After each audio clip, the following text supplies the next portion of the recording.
पहले सर मेरे को चल नहीं पा रहा था और मैं खड़ा भी नहीं हो पा रहा था सही से। 2 मिनट से ज़्यादा खड़ा नहीं रह पा रहा था।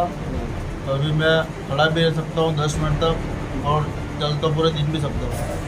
काम भी किया आपने? हाँ, काम भी किया मैंने, वजन भी उठाया, सब कुछ किया? सब कुछ। उसके बाद भी आराम है पूरा? उसके बाद आराम में